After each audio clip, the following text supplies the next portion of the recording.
Welcome back. It's Tony Robbins again here with Money Master the Game, 7 simple steps to financial freedom. Let's get into gear now. We've given you the background, the overview of what this book is really about. Let's go through the 7 steps by beginning with step number 1, tap the power. In this session, we're going to make the most important financial decision of your life. And it's not a decision you might think it is. In fact, most people think that the way you get free, financially free or wealthy, is you get this big score. Somehow I'm going to make a bunch of money, or somehow I'm going to make this investment in Apple and it's going to triple, and that's what's going to make me wealthy. But all the research shows, in reality, people who earn huge sums of money rarely keep those huge sums of money. And very few people really get to the number that they're really after when they're trying to make that big score. And so I really want to show you a much simpler way. There are literally millions of people around the world that have become millionaires, and they've done it really slowly and easily because they've just tapped into a very simple power. And that power I know you've heard of called compound interest or compounded growth. The idea of growth upon growth, multiplying itself. Let me explain what I mean. Early in the book, I decided one of the people I wanted to go visit with was a man named Burton Malkiel. Burton Malkiel, or Bert, is an amazing professor who's at Princeton, and I wanted to go see him because he wrote a book that's become kind of an investing classic called A Random Walk Down Wall Street. And he wrote it in the 70s, and it's still popular today.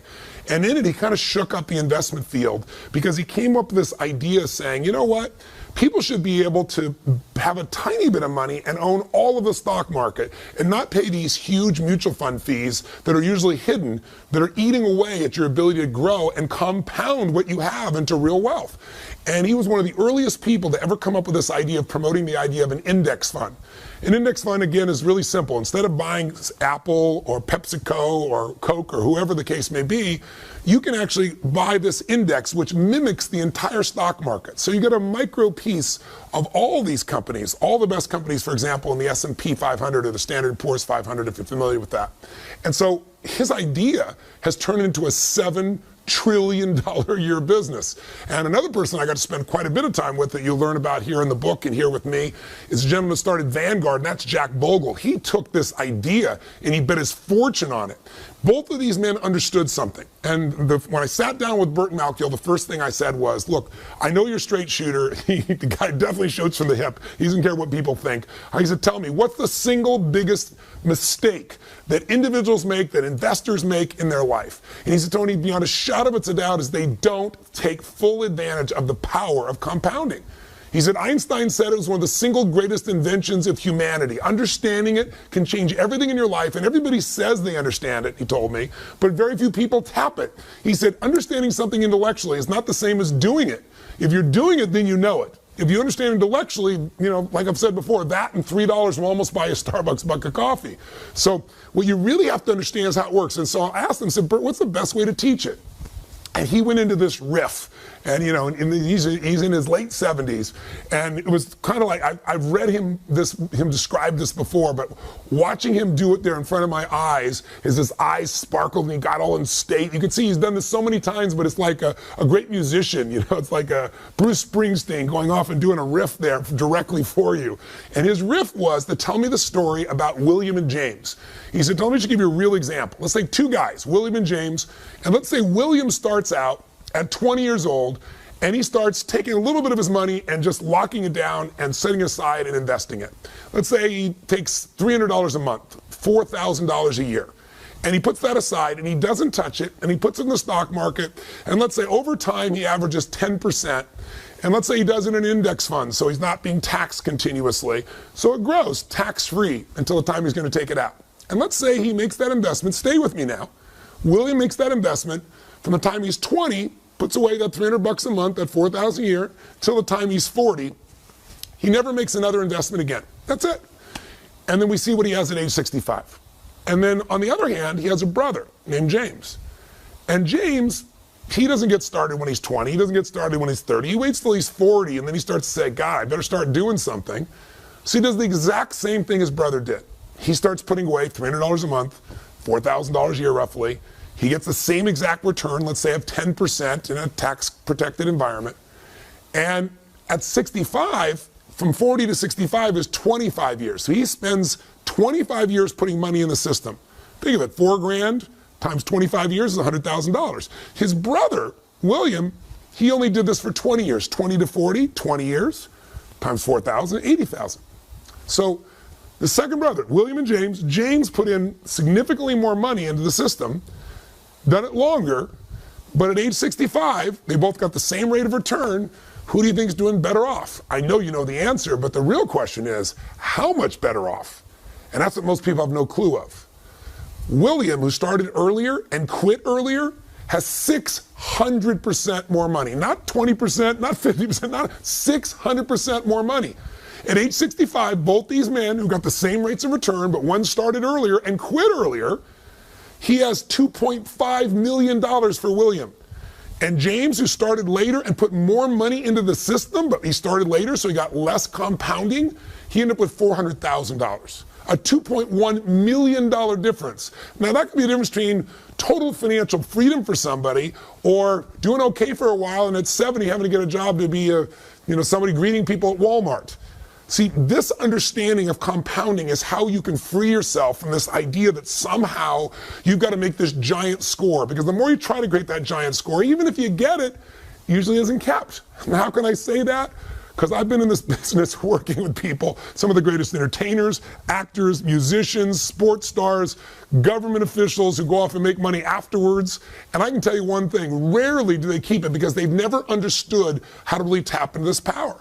And I'll give you one more example because Bert gave it to me at the time. He said Ben Franklin, when he was living alive, there were two cities that were kind of like sister cities for him. And it was Philadelphia and Boston. He went back and forth between them. They felt like hometowns to him. So when he died in 1790, he gave both cities $1,000, but the control and the guide was they couldn't be touched. The money had to be invested, had to be left alone for 100 years. After 100 years, he already calculated what he knew it would be worth. He said they could both take out $500,000. That 1,000 would be worth 500,000, he had calculated, or more. It was actually worth a lot more. And then at 200 years, they have to leave the rest in and let it accumulate. And at 200 years, they could take all the money out for both cities. Well, both cities got a $500,000 hit from a $1,000 investment 100 years out. That's pretty amazing mathematics. When it grows, you think about that. Nothing was added to it. It was just natural interest growing, the growth that happened in the market. And then what happened in 200 years?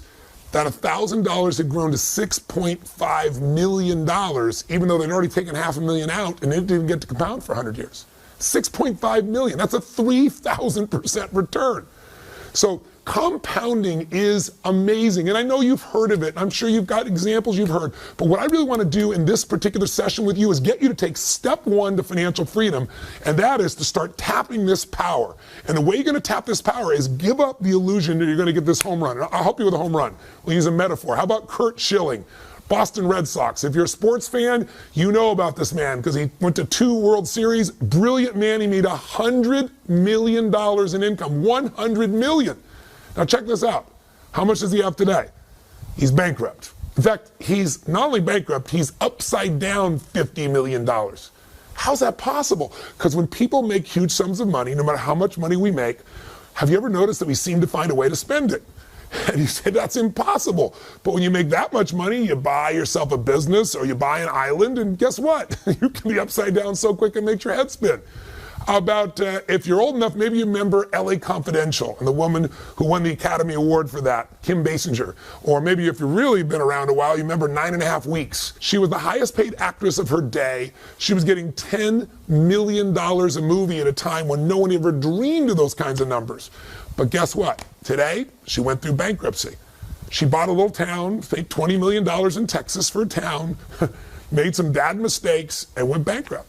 I could give you a list that'll make your head spin. I mean, some of the greatest people that found themselves, if not bankrupt, completely busted. People like Willie Nelson, Marvin Gaye, Francis Ford Coppola, who did Godfather, for God's sakes. These are people that made more money than most people ever dream of. Or how about Mike Tyson? Mike Tyson made $500 million in prize money. He actually earned $500 million and then went bankrupt. In fact, he was upside down $27 million. Michael Jackson reportedly had a contract for almost $1 billion, and he couldn't make the payments on his ranch, the Neverlands Ranch, of $25 million. And after he's passed away, people have made a fortune, like a lot of artists. But at the time of his death, things are pretty rough. So it doesn't matter how much money you have. In fact, most people describe what happens with, let's say, a fighter, even somebody as brilliant as Money Mayweather, brilliant guy, unbelievable fighter.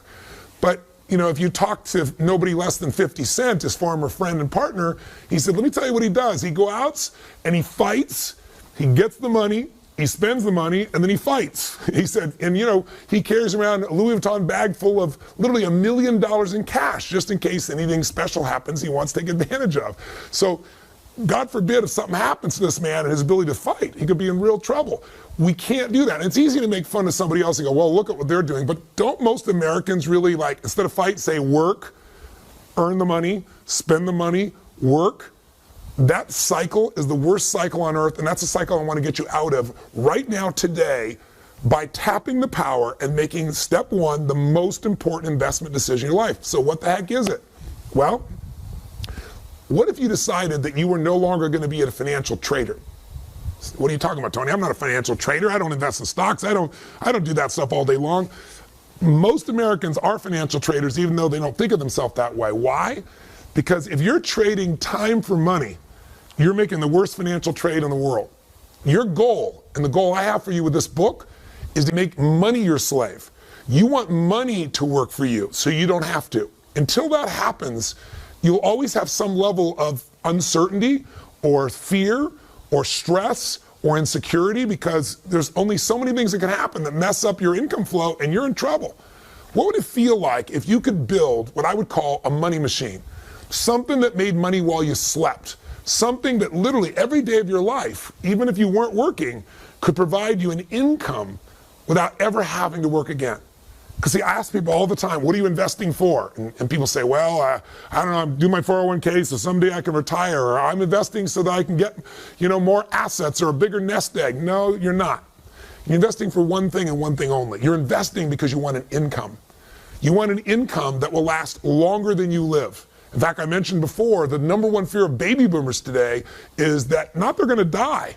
That's their number two fear. The number one fear is I want to run out of money while I'm alive. And millennials have the same fear because, according to statistics, about 70 to 75% of the people are going to run out of money before they die. And we're all living longer. So the chance of that happening is off the charts unless you and I create a money machine. What does that mean? It's really simple. The most important financial decision of your life is deciding that a portion of all the money you earn in your life is yours to keep, that you're not going to give it up. It's for you and for your family, and you're going to keep a portion of what you earn forever, and you're going to grow it.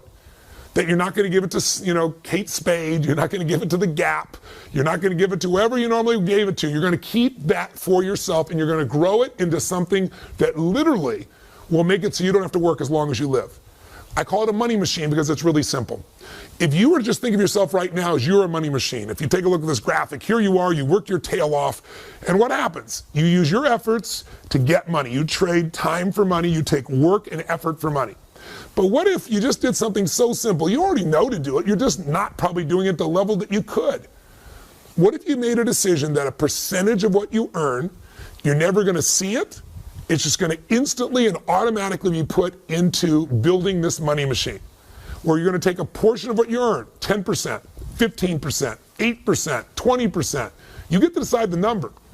But a portion of what you earn, no matter what, before you ever see it, it's almost like a tax, but the tax is paid to you instead of the government. The tax is for your future self. The tax is about creating financial freedom, so you're not like most people who end up their life being stressed out all the time, where you're the person that can do what you want, when you want, where you want, with whomever you want, because you got freedom. How do you get there? You take a portion of this money that you've done right now and you've earned, you automatically start to fill up this money machine.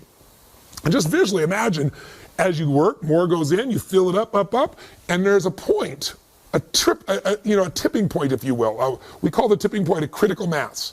There's a point where the money you've saved and invested will have grown to a point that there's enough there that if you were to get just a small return on your money in a secure environment, the income off your investments, just the income, the investments are still there, the money is still there, that critical mass, that nest egg is so big that the interest you make on it alone, that interest gives you the income you need to live your life as long as you live without ever having to work again as long as you live, period.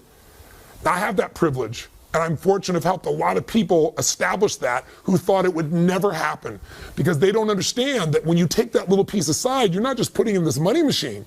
If you're smart, if you do what we show you in this book, the other 6 steps, that money won't just sit there accumulating. That money is going to grow. That money while you sleep is going to make more money and grow and grow and grow, so you get to that critical mass, that nest egg, that peak number where the income frees you for the rest of your life.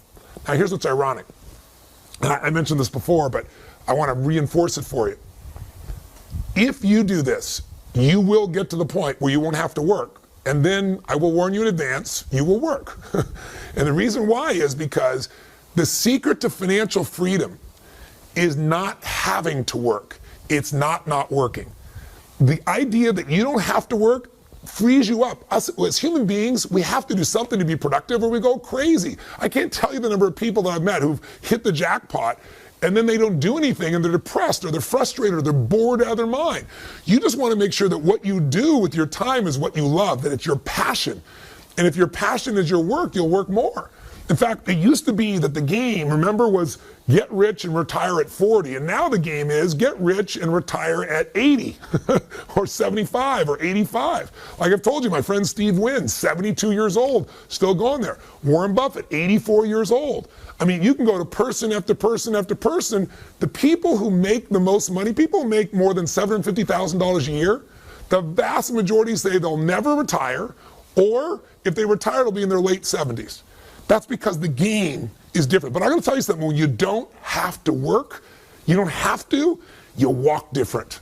You talk different. You feel different. You go, Tony, well, that sounds like a pipe dream to me. That's because you don't understand compounding.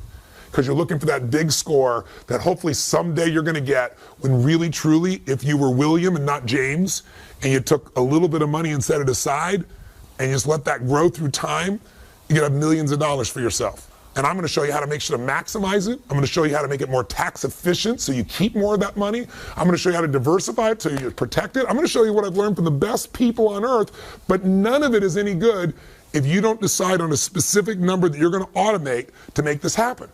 Now, I know when I say this, a lot of people say, well, how much? Well, the minimum should be 10%.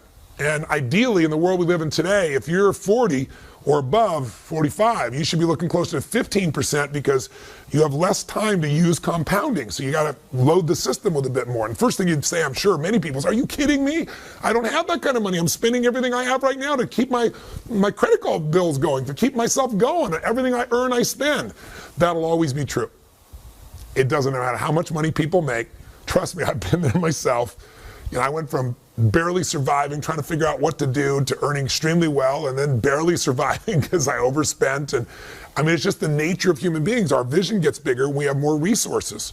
But if you will draw a line in the sand and you don't have to think about it. The thing that Burt Malkiel told me, he said, Tony, the secret to it all is you got to pick that number, and then you don't change it. It's like a tax, and you don't see the money. We'll show you how in the book here.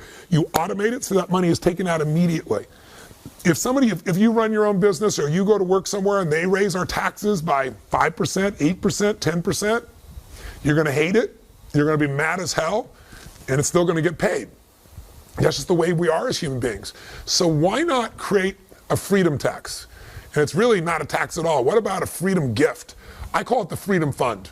What you want to do is decide right now, what percentage, and by the way, I'm going to mention one thing. You might say, well, Tony, I'm already doing this. I'm already contributing my 401k. Then I want you to decide right now, and I'm going to show you how to maximize your 401k. I'm going to show you how to get rid of the fees in your 401k. They're eating up your compounding. You're compounding fees if you don't know what you're doing in this area. But if you're already doing this, I want you to pick a number right now that you might increase to. And before you pick the number, whether it's 10 or 15 or 20, whatever that number is, you're going to want to decide it and not change it, other than increase it maybe in the future. And you're going to make it automated so that money goes into your Freedom Fund. Not a savings account, a place where you're going to be investing that money and growing it till it hits a critical mass that throws off the income you need so you never have to work again. So you have that true financial freedom. So if you're saying, well, Tony, I don't know how I'm going to do this, let me give you 2 pieces to help you think about this. I could name dozens of stories or examples of people that I've met over the years who've started with nothing and became wealthy because they just took a little piece off and forgot about it and let it grow and grow and grow and grow. But I'll give you one of my favorite examples, Theodore Johnson. This is a man who never made more than $14,000 a year in his entire lifetime. He worked for UPS, and he only did one thing different than most people. At late stage of life, in his late 80s, he's worth $70 million. He did not inherit any money. All the money came from compounding $14,000 a year. How did he do that? He committed to one thing. He decided 20% of all he earned was going to be set aside. Every check, every bonus, every situation, 20%. There was no excuses. He'd have to find a way to do things differently, earn money other places, but that 20% was sacred. And it compounded over a lifetime for him and gave him $70 million. In his late 80s, he donated $35 million away, still had $35 million, and guess what? Never made more than 14 grand. I mean, there's no excuse. When you understand the power of compounding, it's game over. But you gotta get beyond your knowing what it is to acting, and that's really what I'd like you to do right now. So right now, why not make a decision right now in this moment and say, this is what I'm gonna do. I'm gonna stop trading time for money. I'm gonna make money work for me. I'm gonna make money my slave, and I'm gonna make a decision right now that no matter how hard it may seem in this moment, I'll get used to it. I've got to decide a number that I'm gonna set aside, and that number's not gonna move, and I'm gonna automate it. What is that number for you? Is it 10%? Is it 15? Is it 18, 20? Is it, gosh, I got to at least start with 7? What's the number going to be? Make a decision right now. And if you already have a portion that you're putting aside, it's only going to get you so far. Make a number larger now. That'll be the decision, the most important financial decision in your life, because investing can only be done with the capital you set aside. And if you wait till you have a bunch of money to invest, you'll lose all the years that little bit of money could have been compounding and going crazy. Compounding is the ultimate power. Tap that power right now by making your decision. Have you made it? Write it down. You know, when you think of something how it goes out, write it down. Drop it right now into your planner. Send yourself an email with that in the headline. What are you going to do right now so you lock it in your head? And so you lock it in your life. And then the question is, how do you go about automating that? Just open the book, chapter 1.3. It'll walk you through how to do it. You can go to Schwab. You can go to TD Ameritrade. There are a variety of people that can automate it, so it takes right out of your check into holding place. You say, well, then where will I take that money? Where will I invest that money? Those are the steps to come. First step is get in the game, and the only way you're going to be able to get in that game is start to tap the power by automating. Now, if you're sitting here right now saying, Tony, all this is well, and I've heard this before, I know compounding, then, you know, but I just don't have any money to invest. What am I going to do? Then I'd like you to tap into the power of behavioral economics. One of the things I did when I wrote this book is I said, okay, people are going to know. Some things we're going to talk about, like what we're talking about right now, is frankly common sense. But common sense is not too common. Have you noticed that? People know it, but they aren't doing it. So I said, I want to get people to do it. So I went and met with a whole series of Nobel Prize winners of behavioral economics. And the behavioral economists are guys that spend their entire life, and women, focusing on what is it in human nature that makes us screw up financially? And what technique can we use to get beyond our minds so that we don't need discipline and we automatically get the right results? What these behavioral economics experts do is they basically study the human brain and human nature, and they try to figure out what is it in our nature, the way the human brain works, that makes us make the wrong decisions when it comes to finances.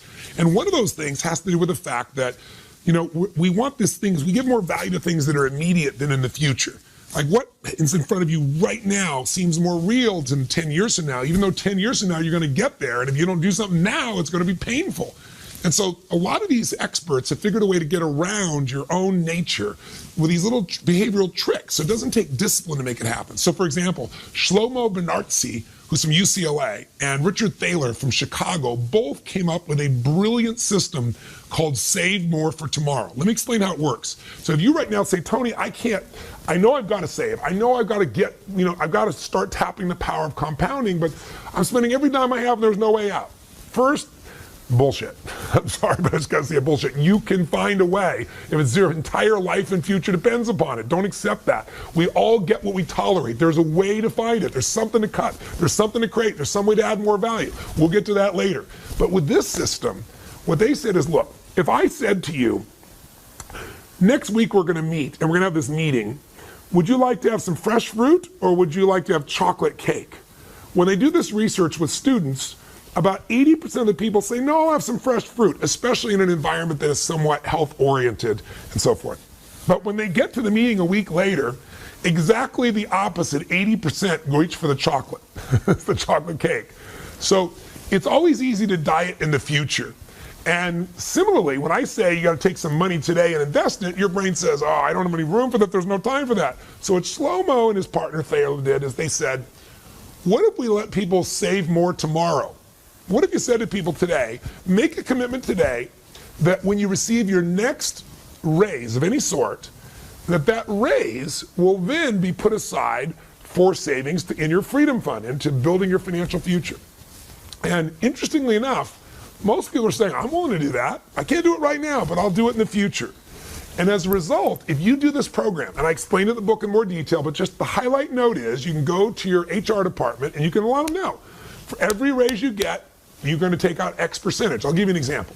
They took a group of people in the Midwest who were blue-collar workers with no room to be able to save. These are people that said there's no way. So both Shlomo and Thaler together said, you gotta save 3.5%. Anybody can save 3.5 cents out of a dollar, you've gotta do that. So they all agreed. They said, but then you're also gonna be used to this formula of save more for tomorrow, which means every time you get another raise, another 3% or 3.5% is gonna be set aside. The most crazy thing happened. This group of people went from saving nothing, or 3.5%, to saving 14% on average. Now, when you start saving 14%, it's a different universe. You're going to start compounding. Get this, 65% of these blue-collar workers who never saved anything in their life were saving 19%. Now, when you start saving almost 20%, that's what made this man with $14,000 a year end up with $70 million. That's the power of compounding activated. So here's what I'm going to say to you. There is a way. And if you say, Tony, well, but there isn't. Okay, I'll agree to do this in the future, but what if I don't get a raise? Well, if you don't get a raise, I'd say to you, learn to become more effective. I always tell people, find a job where your raise becomes effective when you do. Either own your own business, get yourself in sales, do something where you have some control, or start a little business on the side. We can talk about those things later, but for right now, let's pretend you can't get any more money anywhere. How could you still do it? You can save and get that money to invest. Save something you're spending money on. How about this? Take one night a week and don't go out to dinner. Order a pizza in, watch a movie at home instead of going out to the movies. You'll save at least $40. In the world we live in today, probably a bit more than that. If you save $40 a week by just having a pizza, not going out for dinner on one of those nights, or not going out and spending that money, $40 a week sounds like so small amount. But if you took that money and you put it in your freedom fund and you grew it at 8%, and we're going to show you some people, for example, in this book who've averaged over 75 years closer to 10% and with very little risk up and down. But let's say you averaged 8% and you left it in there for 40 years. You know, you're 20 years old, you're 25 years old, you're 30 years old even, plenty of time. Do you know what that money turns into? $40 a week? That's almost $2,000 a month. At 8% compounded turns into $500,000 by itself. See, the money's going to get spent. The only question is, are you going to compound it in something real, or are you just going to throw it away? The real goal in step one here, tap the power. If you want to say, what's the first step of these 7 steps? They're going to get you financially free. You tap the power by stop being a consumer and start to become an owner. That's what you are when you decide to invest. You become an owner in American business or world business. And when you own businesses that are growing, you get to grow with them. And as they compound in their value, you get to compound what you have in your ownership of them as well. So you've got to become an owner, and you've got to become an investor. And the only way you can do that is decide on percentage you're going to set aside. Now, you can use save more for tomorrow, start with a small amount and build up. That's such an easy way to do it. You can just say, boom, I'm going to start with 15 right now. But you got to make sure that it's automated. And if you're still saying, okay, all this is wonderful, but where do I come up with this money? Well, let's take something. You've all heard people talk about their Starbucks strategy, stop drinking Starbucks. I think a lot of you are going to still drink your Starbucks. It's pretty addicted. But I'll give you a simple one. How about bottled water? You know, I come from Fiji. I have a home in Fiji, and Fiji water is very popular around the world. I don't know what bottled water you drink, but almost everywhere you go, nobody drinks out of a tap, and I think for damn good reason. But there's an alternative to the tap. It's called filters. Filters cost almost nothing and they don't waste all the plastic. Do you know the average person, if they took 2 drinks of bottled water a day, it's the same as your pizza, right? 2 drinks a day, just think of it, over 30 days, check it out, 60, right? Times $2 each, and you start going, I got myself $120 a month. You know, if it's 3 bottles of water a day, that's $180 a month. $180 a month is going to get you past that, get you in that $2,000 range again. How about you just drink filtered water, get a filter at home? How about you get yourself, we have in our home here, these plastic bottles that you keep reusing that they don't leach plastic also, so you're not polluting your body. And by the way, did you know a plastic bottle, sorry to get all eco on you right now, but did you know one plastic bottle takes on average 450 years to break down? I'm living here on the ocean and almost every day there's some plastic that'll get rolling in here, and some of it's been out there for 50 years and it's still coming back ashore. It's insane. We're living in a way that makes sense. We're using all this fuel to bring the water from someone else when you could filter it right here. How about you save yourself that money and put another $500,000 in your pocket through time? Just another way of thinking about it. In fact, if you're trying to figure out how the heck do I ever get the money to invest in the first place, I'd say there's a couple places you could look, and I'll wrap this video up. One, you could certainly find some things that you're currently spending money on that no longer give you joy. A friend of mine I wrote about in the books, the lady here she finally figured out she was spending so much money on her car. It was an old car, and the fixing in the car and the fuel in the car. With financing, she'd go buy a brand new car. She went and bought a brand new Cherokee white pearlescence Jeep. She had this giant smile on her face. She'd only been through like 5 chapters of the book, but she figured out, you know what? For the money I'm spending, I could have a much better quality of life. And she was saving money also that she now put in her freedom fund to invest. In other words, money she was spending on the car, she got a better car, and the savings were now creating for a financial future where she wasn't the money machine anymore. Her freedom fund was going to become the money machine. You follow me? So there might be some things you could cut. There might be some things like water or bottled water you're not losing anything. In fact, you get something better for yourself and less wasteful. So that's one approach. Another way is to find a way to earn more. And I'll show you in the book, we'll go through a section where I give you 5 little mini chapters. How do you save more? And I show you all kinds of examples so you have this money. I show you how you can earn more so you can speed up the process. And you say, but Tony, I can't earn more. I'm a school teacher. Well, I have the same mentality. My mom, when I was growing up, she wanted me to be a truck driver. She used to watch those Truckmaster truck driving schools, and they talked about you can make $24,000 a year if you become a truck driver. And my mom said, you've got to do this. You'll be on the open road. You'll have the sense of freedom. Your father's locked down. My father worked as a parking attendant underground in a Century City garage in LA for 30-something years of his life, my natural father. And she said, you'll make twice as much as your father and you'll have more freedom. But I looked around and I thought to myself, I think truck driving is a beautiful thing, but I had a mission of things I wanted to do. And I also thought, I don't think I could ever drive that truck far enough or long enough to be able to have freedom for my family for the future, because I didn't understand compounding. I could show a truck driver today how to do it, but I didn't know how. But I did learn something really important along the way. I was 17 years old, and I went to meet this man. Didn't go meet him. I went to attend a seminar by a man named Jim Rohn, who later became one of my first mentors. And Jim was a personal development speaker, and he would get up and talk for 3 hours, which I thought was a long time. If you've been to one of my seminars, you know that's not a long time. And he would share these tools and philosophies of how to improve your life and a few strategies. And I was very touched by him. And the very first night I met him, he said some things I never forgot. He said, you know what? Everybody wants life to change, but for your life to change, you have to change. For things to get better for you, you've got to get better. And he said, instead of complaining about how you don't have the money and how things aren't fair or going on a strike, he said, rarely will that get you. Strikes will get you pennies of improvement. He said the most powerful thing you can do in the marketplace is to understand how the marketplace works. And here's how it works. If you can find a way to do more for others, if you can find a way to add more value and become more valuable, you will become worth more. But you got to be worth more. You've got to be able to say, how can I do more for this business I work on? How can I help them save the money? How can I bring skill sets to make them more profitable? You've got to think about that, because we're all paid in accordance to what our worth is in the marketplace. Not our spiritual worth, not our emotional worth, not what our worth is as a soul, but our economic worth.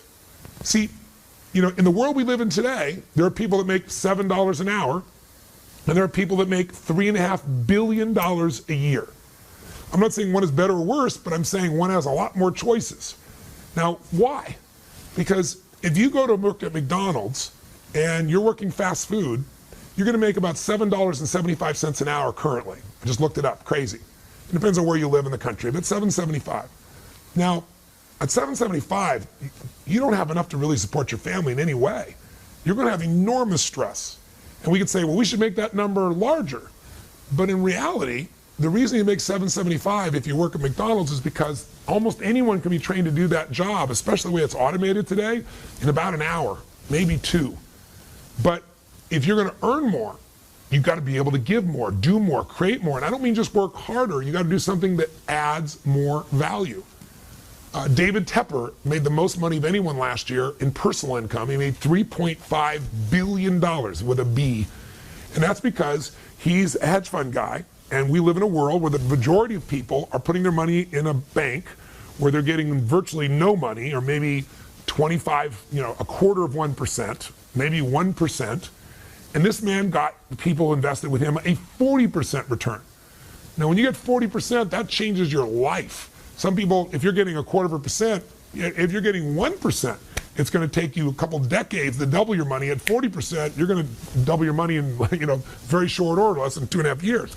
So it's an interesting process to see what that value is. And he said, Tony, what you must do is find a way to do more for others than anybody else has done. He said, if you can find a way to help millions of people, then obviously you can be a millionaire if you want to be that. He said, but it's got to be something they want, something they value, something they think is incredible. Now, why do I tell you that? Because the first time I started talking about compounding and saying one way to do it is start to earn more and put more aside. If you think you don't have enough now, I had this school teacher come to me and she said, but I can't. I'm this fixed income, and there's no way for me to get a raise. And I said, you know what? One of the great injustices of our current society is that the most important jobs, like, for example, a teacher, where we're entrusting the future to someone to help us with our kids create their own future, create their skill sets, their abilities, they're horribly paid in this country. But you can complain about the system, or you can take control of what's within your own control, and you can find a way to add more value. She goes, how am I going to do that? I said, I know a school teacher, I described him in the book, who makes $4 million a year. How? He decided, I love working with 30 kids, but if I only work with 30 kids, I'm going to make $60,000 a year. But if I can find a way to work with hundreds of thousands of kids, I could earn hundreds of thousands or maybe millions of dollars. And all he did was he became incredible as a teacher. He's a Korean man, and he just kept better and better. He's always finding a better way to teach, always finding a more enjoyable way to teach, always finding a way to help people remember and learn quicker. He was just a learning machine, and that added value. Every other teacher taught the same stuff. He brought students unique things, and they wanted it. So he created a website where he could mentor them, and we automated the mentoring. He now makes $4 million a year. So I'm just saying this to you not to say you have to make $4 million a year, but my bet is with some creativity, you could come up with something that could bring you an extra $300 a month. And $300 a month, invested over time, could easily bring you $1 million just based on the math and the types of returns I described to you earlier. Not a bad thing. If you found a way to do something bigger, all the more power to you. I got a chance, I was on the Today Show one day, and they called me up and they said, we got Warren Buffett, and we want to have you on, and we're going to have the woman who is the youngest female billionaire in the world. And she has this company called Spanx. I said, what is Spanx? And if you're a woman watching, I'm sure you're smiling, laughing. He doesn't know what Spanx is. Most men don't know what Spanx are, but I guess it's kind of an undergarment that women use to help them effectively shape their body under a dress. This woman, she had no idea how to become a billionaire. It wasn't even her goal to be a billionaire. She just wanted to solve a problem that a lot of women have. And she was on her way to a party, and she cut some pantyhose up and created this little device, and then she thought it was a great idea, and everybody said it was stupid. And she tried and tried and tried and heard no, no, no, and she just wouldn't give up. And then finally she got someone to make some, and then she sold some, and then she eventually got on Oprah. And now Spanx is a multi-billion-dollar business, and she's the youngest female billionaire in history. So I want you to know there's a range from school teachers to this one was working at Disneyland. There are people that might want to make $100, $500, $1,000 more a month. And if you find creative ways to earn more by giving more, by creating more, the answers are there. I just want to get you going. I've got a whole chapter on this, but what I don't want to leave this section with you doing is thinking, I can't do this. And I'll just give you one last one. Another way you get the money to grow your financial future is keep more of the money you have. So I've got a whole chapter here in the book on really It's the secrets of the ultra wealthy that you can use too. And you'll find it in section 5 of the book. And in fact, it's chapter 5.5, if you want to look it up when you go there. And what it is if you're trying to get financially free, you have to remember what is the most expensive cost that you have in your life. I mean, what is the deepest thing you're going to spend money on in your life? And for the vast majority of humans in this country, at least, and North America and most Western nations, it's taxes. And so taxes, you got to understand, in this country, the IRS, their job is really simple. They're not mean people. I mean, they're mean people in every industry, so I'm sure there's some. They're like Switzerland. Their job is to get as much money as they can from as many people as they can every year. And your job, according to the Supreme Court, is to use all of your ethical capacity, everything that's ethical, everything that's legal, to pay the least that you can, and you have that right. That's not being not democratic. Now, I paid plenty of taxes, tens of millions of dollars in taxes, and I'm really grateful that I have the ability to do that at this stage of my life. But I also have learned from all the best investors that I've worked with, I'm talking the best on earth, they all know that tax efficiency is one of the ways to speed up how to get from where you are to where you want to be. Because if you can keep more of what you have and compound it, you're going to do even better. And there's a tool that ultra wealthy people know and use. It's IRS sanctioned. The IRS supports it. And very wealthy people and very wealthy organizations use it. And it allows you to grow your investments literally in an environment where it can be not just tax deferred, but tax free. What that means is if you tell me you have $500,000 built up over the years in your 401k, I might say to you, if you're in the 50% tax bracket, no, you have $250,000. You might say, Tony, no, that's not true. I've got $500,000. I said, yeah, but half that's the government's money if you make 50%, if you have 50% tax. But what if that $500,000 could be put in an environment where when you made $500,000, it was all yours? That would get you your goals twice as fast, wouldn't it? Or if you're at a 30% tax rate, 30% faster. It might save you a decade. So be sure to check that part of the book out. All I want to get you to know is the game is you got to tap the power. Step number one.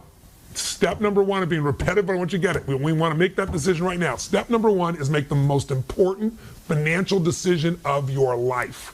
Decide right now, what percentage are you going to keep for your family forever? What percentage of your money are you going to set aside, automate, and make sure you put in a freedom fund that you're going to start to invest and build into something that will eventually provide that income for you where you never have to work again as long as you live. You only work because you want to, not because you have to. Sound exciting? Well, as simplistic as it is, I'm sure part of your brain's going, well, okay, I'll do that, but where am I going to invest? Where am I going to put this money? That's coming next. But first, you got to make the first step. So, let me turn this video off. Either pick up the book, read the details, or call Fidelity or Schwab, or go online and find a way you're going to just automate deducting. What's the number? Don't change it. If you already got a number, increase it. Is it 10? Is it 12? Is it 14? Is it 15? Is it 20? Is it at least 7 or 8? And then what are you going to do to grow it through time? All right? Hope I got your attention. The power of compounding will give you real wealth, not just going for a big hit. And hey, by the way, if you get a big hit and you're smart, you'll throw a bunch of it into your freedom fund. You'll just get there faster. Thanks for watching. Look for my next video in a couple of days. Live strong and live with passion.